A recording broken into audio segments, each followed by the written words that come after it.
I brought my engagement ring into a jewelry store for a simple resizing, expecting to wait 20 minutes while a jeweler adjusted the band. Instead, the jeweler excused herself, made a phone call I wasn't supposed to overhear, and returned to tell me, very carefully, that the ring's serial number had come up in a stolen property database, reported missing by a family 2 states away nearly 3 years earlier. My fiancé had proposed to me with a ring that belonged to someone else's grandmother, taken, I would soon learn, from a woman he'd been engaged to before me. My name is Olivia, and this is the story of the single strangest, most unsettling discovery of my entire engagement. One that began with a routine resizing appointment and ended with me learning that the ring on my finger represented not a symbol of my fiancé's love, but evidence of a betrayal from an entirely different relationship I'd never even known existed. I want to explain how my fiancé, Ryan, and I met and the specific circumstances of our engagement, because I think understanding the genuine, uncomplicated joy I felt when he proposed matters to understanding just how devastating this discovery ultimately became.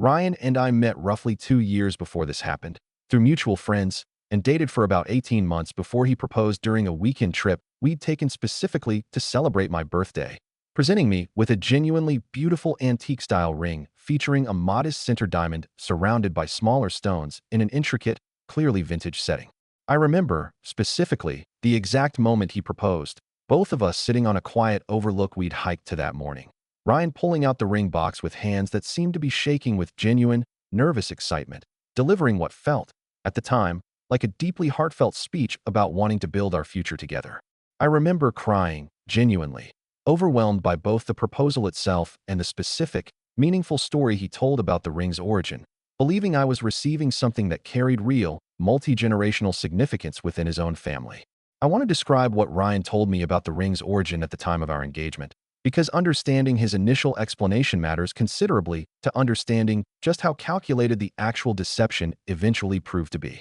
He explained that the ring had belonged to his own grandmother, a cherished family heirloom he'd specifically requested from his parents once he decided he wanted to propose to me, framing this as a particularly meaningful, sentimental choice given how close he'd always been with his grandmother before her passing several years earlier. I want to describe how genuinely moved I was by this explanation at the time, understanding the ring as carrying not just aesthetic beauty but genuine, multi-generational family significance, a detail that made the entire proposal feel even more meaningful than an entirely new, purchased ring might have represented. I want to describe the specific circumstances that eventually led to the devastating discovery, roughly 8 months into our engagement, when I brought the ring into a local jewelry store for a simple, routine resizing, having lost a small amount of weight since our original engagement that made the band fit slightly loose. I want to describe the specific, initially unremarkable beginning of this appointment. The jeweler, a careful, professional woman, examining the ring with the kind of routine,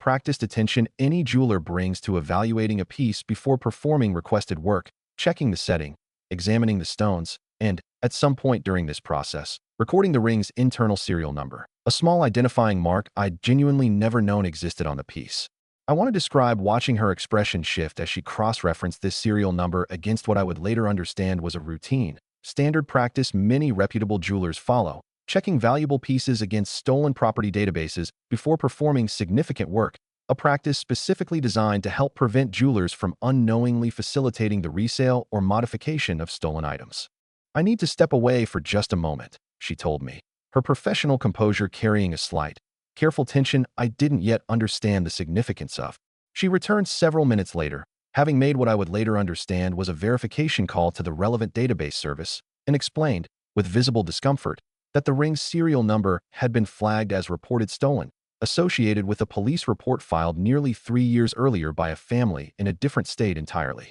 I want to try to describe the specific, vertiginous shock of receiving this information, standing in an ordinary jewelry store, trying to process that the ring I'd been wearing for 8 months, the ring I understood to represent Ryan's own family heirloom, had actually been formally reported as stolen property by an entirely different family I'd never heard of. I want to describe the jeweler's careful, professional handling of this situation, explaining that she was legally obligated to document this discovery and provide me with the relevant case information, while also, given the genuine complexity and sensitivity of situations like this, allowing me to retain possession of the ring for the moment rather than immediately confiscating it. Understanding that the actual circumstances behind how I'd come to possess it remained genuinely unclear. I called Ryan immediately after leaving that jewelry store, my hands shaking as I tried to process what I'd just learned, needing some form of explanation that would resolve what felt, in that moment, like an impossible misunderstanding rather than the devastating reality I was beginning to suspect it actually represented.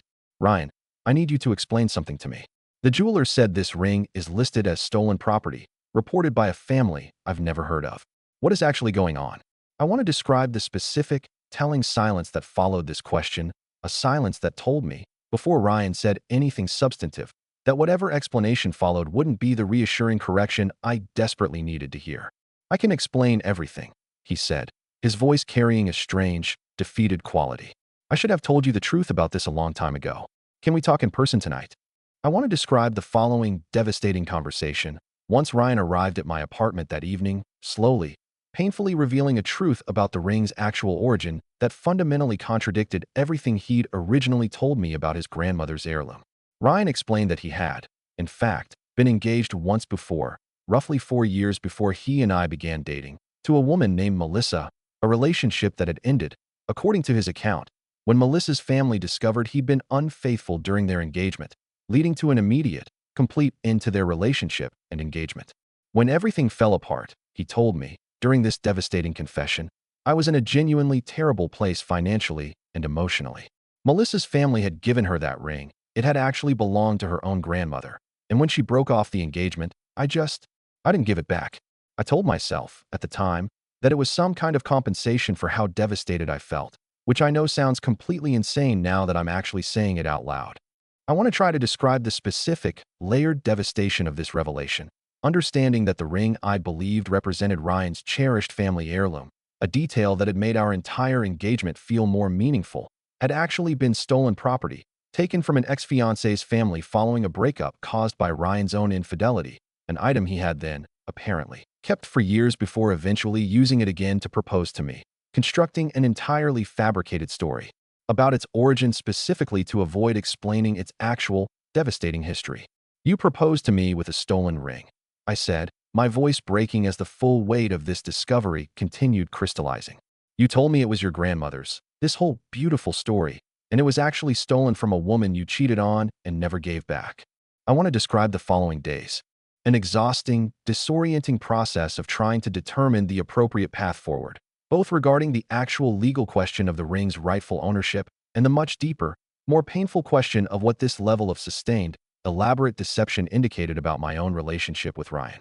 I want to describe consulting with a local attorney regarding the actual legal complexities this situation introduced, understanding that regardless of my own personal feelings about the relationship, the ring itself represented legitimately stolen property that needed to be properly, formally returned to its rightful owners. My attorney, a straightforward, practical woman named Ms. Reyes, confirmed that the appropriate path forward involved formally returning the ring to the family who had originally reported it stolen, a process that would require coordinating with local law enforcement to properly document and facilitate this return, separate entirely from whatever personal relationship decisions I might ultimately make regarding Ryan himself. I want to describe the specific, surreal experience of actually returning this ring to Melissa's family, a process that involved a formal meeting facilitated through local police, during which I met Melissa's mother directly, understanding, for the first time, the actual human impact of Ryan's original theft, a genuine, significant family heirloom that had apparently caused years of additional grief and financial hardship for a family already processing the pain of a broken engagement.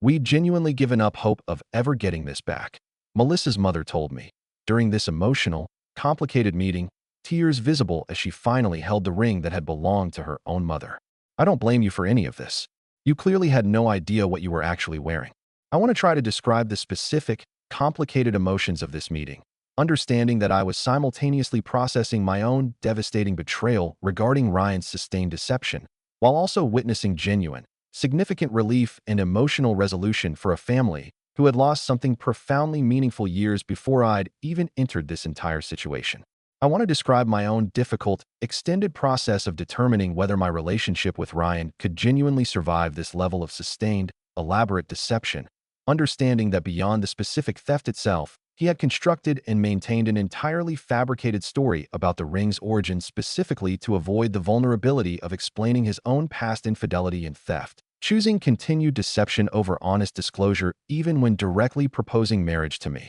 I ultimately ended my engagement to Ryan roughly 3 weeks after this entire situation came to light, a decision I reached after extensive reflection, understanding that regardless of whatever genuine feelings existed within our relationship, I couldn't move forward toward marriage with someone who had demonstrated this specific willingness to construct elaborate, sustained fabrications rather than confronting difficult truths honestly, even during what should have represented one of the most significant, honest moments of our entire relationship. I want to describe the specific, ongoing complexity of processing this particular experience, understanding that unlike some forms of betrayal involving deception about external circumstances, this situation touched something considerably more foundational. The very object and moment I'd always associated with the beginning of our marriage commitment, now permanently, irreparably connected to an entirely different, considerably more troubling history I'd had no knowledge of. I want to describe the specific, unexpected connection I've maintained with Melissa's family in the months since this ring's return,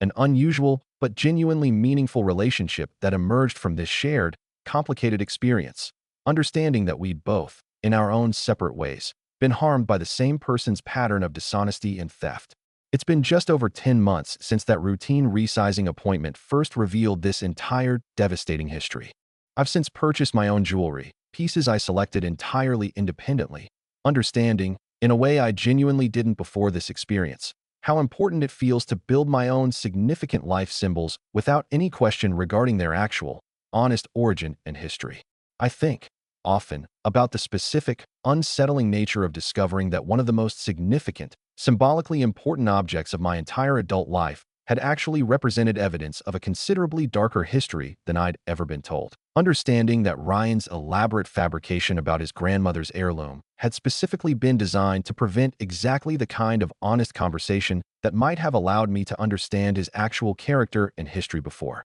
committing to marry him. If you've ever discovered that a significant object or symbol within your relationship carried a hidden, troubling history your partner had deliberately concealed through elaborate fabrication, I want to hear how you navigated both the practical resolution and the deeper question of trust this kind of discovery inevitably raises. I used to believe that a beautifully told, specific story about a meaningful object's origin represented sufficient evidence of its genuine authenticity and significance. I've learned, in the most disorienting way possible, that even the most emotionally compelling explanations can rest on elaborate fabrication, and that sometimes the objects we associate with our most significant life commitments carry hidden histories our partners have specifically constructed false narratives to conceal.